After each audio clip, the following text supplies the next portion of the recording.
আগামীকাল টি-20 বিশ্বকাপ ক্রিকেট 2026-এর পর্দা নামছে এবং ফাইনালে ভারত নিউজিল্যান্ডের মুখোমুখি হবে। তবে ভারত নিউজিল্যান্ডকে পরাজিত করতে এবার বড় ধরনের পরিবর্তন নিয়ে আসলো একাদশে এবং চমক দেখিয়ে তারা এমন দুজন ক্রিকেটারকে দলে নিল যারা নিউজিল্যান্ডের বিরুদ্ধে শুধু নয়, বিশ্বের যে কোনো দলের বিরুদ্ধে তারা যথেষ্ট ভালো পারফর্ম করতে সক্ষম।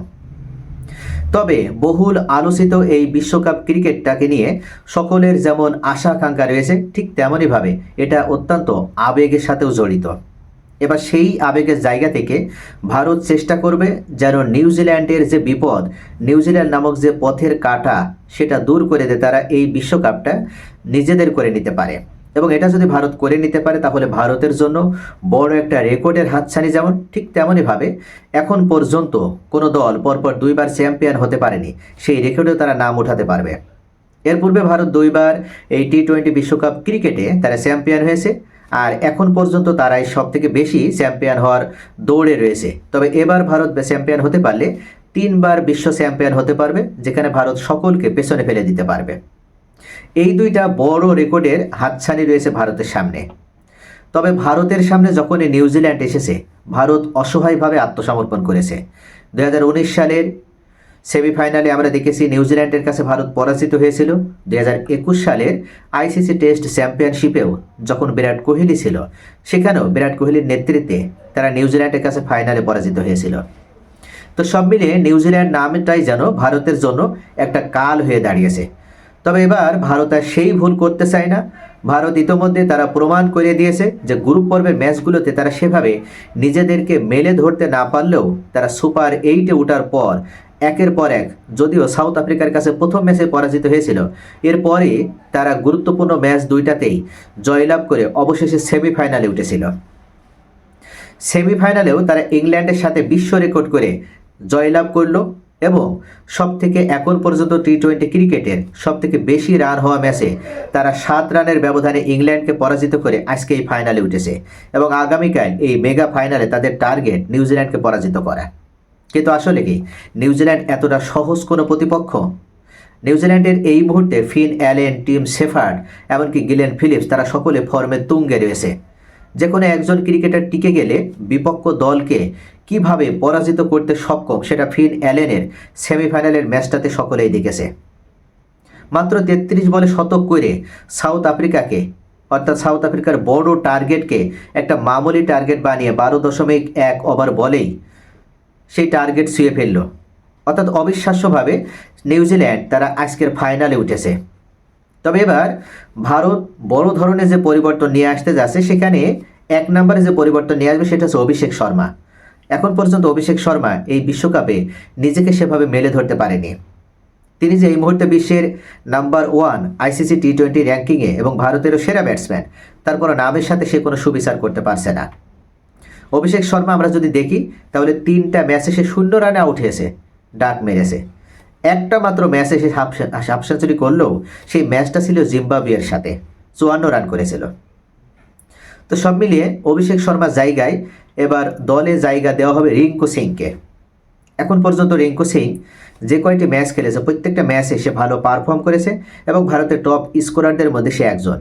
তার পিতার অসুস্থতা এবং পরে তার পিতা মারা যাওয়ার কারণে এই মুহূর্তে সে যদিও দলে ছিল না, কিন্তু মেগা ফাইনালের আগে তাকে আবার দলে নিয়ে আসা হচ্ছে এবং অভিষেক শর্মার জায়গায় এই রিঙ্কু সিংকে জায়গা দেওয়া হবে।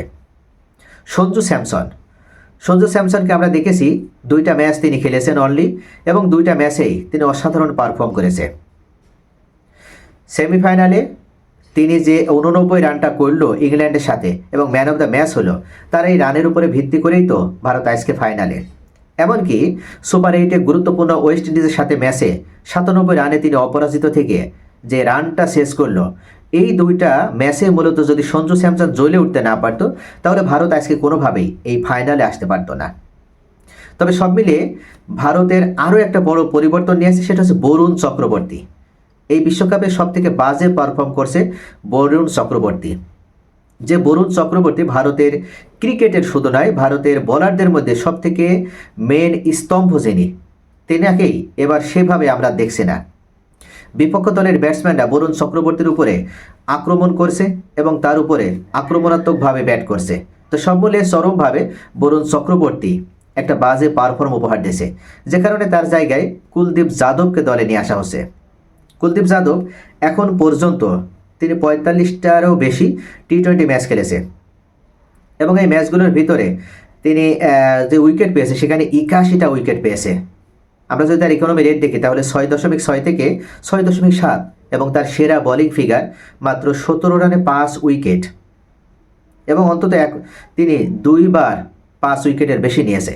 তো সব মিলিয়ে কুলদীপ যাদবকে এই আহমেদাবাদের ক্রিজে বোলিংয়ে নিয়ে আসা হবে এবং বরুণ চক্রবর্তীকে বাদ দেওয়া হবে। আর অভিষেক শর্মার জায়গায় দলে সুযোগ দেওয়া হচ্ছে রিঙ্কু সিংকে। আমরা ভারতের একাদশটা যদি দেখি তাহলে 1 নম্বরে সঞ্জু স্যামসন এবং 2 নম্বরে ঈশান কিষান। ঈশান কিষান এখন পর্যন্ত ভারতের সব থেকে প্রাণ ভোমরা হিসেবে কাজ করে যাচ্ছে, অর্থাৎ সে নীরবে থেকে নিজেকে প্রমাণ করছে এবং ভারতের জয়ে সব থেকে বড় ভূমিকা পালন করছে। সর্বশেষ যে ম্যাচটা ইংল্যান্ডের সাথে, সেখানেও সে কিন্তু 25 বলে 42 রান করেছে, অর্থাৎ সব মিলিয়ে প্রত্যেকটা দিনই কিন্তু ঈশান কিষান রান পাচ্ছে। পাকিস্তানের সাথে 74 রানের যে অবিশ্বাস্য ইনিংস, এই ইনিংসের উপরে ভর করেই তো পাকিস্তানকে এতটা বাজেভাবে ভারত পরাজিত করেছিল। যে সব মিলিয়ে ঈশান কিষান এবং সঞ্জু স্যামসন এই দুজনেই ম্যাচ বের করে নিয়ে আসার সক্ষমতা রাখে। 3 নম্বরে ক্যাপ্টেন সূর্যকুমার যাদব, 4 নম্বরে শিবম দুবে এবং এখন পর্যন্ত তিনি অসাধারণ রান করছে। সর্বশেষ ইংল্যান্ডের সাথেও সেমিফাইনাল ম্যাচে 25 বলে 43 রান করেছিল। 5 নম্বরে হার্দিক পান্ডিয়া, তিনিও 12 বলে 27 রান করেছিল, অর্থাৎ প্রত্যেকটা ম্যাচেই এই হার্দিক পান্ডিয়া নিজের নামের সাথে সুবিচার করছে। 6 নম্বরে তিলক ভার্মা, 7 বলে 21 রান, অবিশ্বাস্য একটা নক উপহার দিয়েছিল ইংল্যান্ডের সাথে এবং যতক্ষণ ক্রিজে থাকছে ততক্ষণ দলের রান বাড়িয়ে নেওয়ার ক্ষেত্রে যথেষ্ট গুরুত্বপূর্ণ ভূমিকা পালন করছে। 8 নম্বরে রিঙ্কু সিংকে জায়গা দেওয়া হচ্ছে অভিষেক শর্মার জায়গায়। 9 নম্বরে কুলদীপ যাদব, 10 নম্বরে আর্শদীপ সিং এবং 11 নম্বরে জাসপ্রীত বুমরা। তো সব মিলিয়ে ভারতের এই একাদশের সামনে কোনো দল নেই যে তারা চ্যালেঞ্জ জানাতে সক্ষম হবে। ইংল্যান্ড তারা চ্যালেঞ্জ জানিয়েছিল, কিন্তু শেষ পর্যন্ত জাসপ্রীত বুমরা এবং হার্দিক পান্ডিয়ার ওই 18 এবং 19তম ওভারের অবিশ্বাস্য বোলিংয়ের উপরে নির্ভর করে ইংল্যান্ডকে ভারত 7 রানে পরাজিত করতে পেরেছিল। যদি 18তম ওভারে জাসপ্রীত বুমরা 6 রান এবং 19তম ওভারে হার্দিক পান্ডিয়া 9 রান না দিত, তাহলে কোনোভাবেই ইংল্যান্ডের সাথে ম্যাচটা ভারত জিততে পারত না। তো অবশেষে এই দুজন বোলারের উপরে ভিত্তি করে কিন্তু ভারত জয়লাভ করেছিল এবং ইংল্যান্ডকে পরাজিত করেছিল। তাই এবার যে একাদশ নিয়ে নিউজিল্যান্ডের সামনে আগামীকাল নামতে যাচ্ছে ভারতের সামনে নিউজিল্যান্ড বাজেভাবে পরাজিত হবে, এটা এক প্রকার নিশ্চিত। অর্থাৎ নিউজিল্যান্ডের সাথে এর পূর্বের যে হতাশার রেকর্ডগুলো রয়েছে ভারতের, সেই রেকর্ডগুলো থেকে এবার তারা শিক্ষা নিয়ে এই মেগা ফাইনালে জয়লাভ করার মাধ্যমে ভারতের 140 কোটি মানুষের আশা আকাঙ্ক্ষার প্রতীক হিসেবে ভারত নিজেদের নামের সাথে সুবিচার করবে বলে ক্রিকেট বিশ্লেষকরা মনে করছে। তো প্রিয় দর্শক, আপনাদের কি মনে হয়? আপনাদের মূল্যবান মতামত কমেন্টে জানান। সকলে ভালো থাকুন।